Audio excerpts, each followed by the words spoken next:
अस्सलाम वालेकुम दोस्तों। पाकिस्तान के साबका टेस्ट क्रिकेटर अहमद शहजाद ने पाकिस्तान का जो स्क्वाड है जो कि दौरा न्यूजीलैंड के लिए सिलेक्ट किया गया उसके ऊपर काफ़ी कड़ी तनकीद की है। और उसके बाद सबसे बढ़कर उनका शादाब खान की जो अपना सिलेक्शन है अपना T20 स्क्वाड में वो किस बेस के ऊपर की, क्योंकि पिछले तकरीबन 6-8 माह पहले जब शादाब खान को टीम से ड्रॉप किया गया था तो उनकी यानी कि ख़राब परफॉर्मेंस की वजह से उनको टीम से ड्रॉप कर दिया गया था। लेकिन अब दोबारा उनको टीम में किस बेस के ऊपर सिलेक्ट किया गया, पिछले 3-4 माह में उन्होंने ऐसी कौन सी परफॉर्मेंस दे दी है जिसकी वजह से उसको T20 स्क्वाड का भी हिस्सा बना दिया गया और उसके बाद सीधा सीधा उनको वाइस कप्तान भी बना दिया गया ताकि उनको टीम में यानी कि रखा जाए, उनको यानी कि प्लेइंग 11 का हिस्सा बनाया जाए, उनको बेंच के ऊपर ना बैठाया जाए। फिर उसके बाद उन्होंने कहा जी कि चैंपियन ट्रॉफी में ज़रा ODI फॉर्मेट में हमें मार खाई, हमने काफ़ी कहते हैं पूअर सिलेक्शन की थी। अपना चैंपियन ट्रॉफी का जो स्क्वाड सिलेक्ट किया गया था ज़रा सभी उसके ऊपर तनकीद कर रहे थे, लेकिन हमने दौरा न्यूजीलैंड के ऊपर यानी कि हमारा जो अपना जो चैंपियन ट्रॉफी का जो स्क्वाड था तकरीबन वही स्क्वाड हमने बरकरार रखा, सिर्फ इक्का दुक्का उसमें हमने तब्दीलियाँ कर ली हैं। और उसके बाद उन्होंने जो ODI का जो स्क्वाड है उसमें हमने जो कहते हैं ना कि अब्दुल्ला शफीक को सिलेक्ट कर लिया।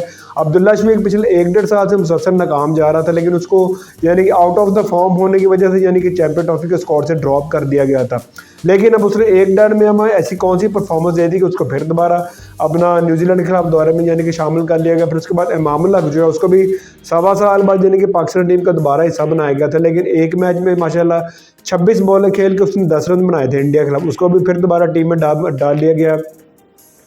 फिर उसके बाद साउशकील ने इक्का दुक्का मैचेस में परफॉर्मेंस दी थी, रन किए तो उसको आपने ड्रॉप कर दिया। फिर उसके बाद कामरान गुलाम जो पिछले 6-8 महीने से आपकी टीम के साथ यानी कि परफॉर्मेंस दे रहा था और एक आध मैच में वो फ्लॉप हो तो उसको भी यानी कि आपने ODI के स्क्वाड से यानी कि उठा के बाहर कर दिया। तो चक्कर है कि सिलेक्शन के बारे से कुछ पता नहीं लगा। फिर उसके बाद जो फ़हीम अशरफ की जो सिलेक्शन है उसके ऊपर भी उन्होंने एतराज़ उठा दिया कि फ़हीम अशरफ को यानी कि फिर दोबारा आपने सेलेक्ट कर लिया। पूरी चैंपियन ट्रॉफी में फ़हीम अशरफ बेंच के ऊपर बैठा रहा, एक भी मैच उसको आपने नहीं खिलाया, लेकिन फिर उसको दोबारा सेलेक्ट करके अपना टीम में डाल दिया। कि फिर उसके बाद उन्होंने कहा जी जब चैंपियन ट्रॉफी का स्क्वाड सेलेक्ट होने जा रहा था तो उस वक्त सारा मीडिया हो गया, सारे क्रिकेट के शायकीन चीख रहे थे कि यार आपका होम कंडीशन में आप मैचेस खेलने जा रहे हैं, इस स्क्वाड में कम से कम 1 से 2 मजीद आप स्पिनर डालें, क्योंकि सुफियान मकीम का सभी नाम ले रहे थे कि सुफियान मकीम ने पीछे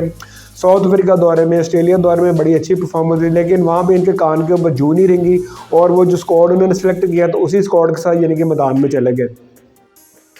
फिर उसके बाद जो दौरा न्यूजीलैंड अब शुरू होने जा रहा तो वहाँ पे हमने भर के स्पिनर अपना टीम में डाल दिया। आपने सुफियान मकीम को भी डाल दिया है, अबरार अहमद भी स्क्वाड का हिस्सा है, शादाब खान भी स्क्वाड का हिस्सा है, खुशदिल शाह भी बॉलिंग कर लेता है, आगा सलमान भी, यानी कि आपने 4 से 5 स्पिनर डाल लिए और सभी को नज़र आ रहा है कि न्यूजीलैंड के दौरे के ऊपर जा रहा है फास्ट बॉलर खेलेंगे, एक आध स्पिनर ही अपना प्लेइंग 11 का हिस्सा बनेगा, बाकी सारे फास्ट बॉलर खेलेंगे। तो मुझे को मनते को यानी कि वजह समझ नहीं आ रही कि ये इतनी गंदी और इतनी पुअर किस्म की सिलेक्शन क्या कर रहे हैं कि जहाँ पे आपको स्पिनर की ज़रूरत है वहाँ पे आपने फास्ट बॉलर भर्ती कर लिया। आप चैंपियन ट्रॉफी का स्क्वाड उठा के देख लें, वहाँ पे आपने 500 अपना फास्ट बॉलर रखे हुए थे अपने स्क्वाड में, और जहाँ पे आपको ज़्यादा फास्ट बॉलर की जरूरत है वहाँ पे आप 3 से 4 स्पिनर लेके जा रहे हैं। तो सिलेक्शन की वजह समझ नहीं आ रही। बाकी खैर अपना अहमद शहजाद ने जो T20 का स्क्वाड है उसमें बाबर और रिजवान को ड्रॉप करने को अप्रिशिएट किया कि बाबर और रिजवान की जो अपना कहते हैं T20 स्क्वाड से उनको यानी कि फारिग करना ये अच्छी बात है, लेकिन कम से कम इक्का दुक्का जो सिलेक्शन है ना उसके ऊपर उन्होंने एतराज़ात जरूर उठा दिए।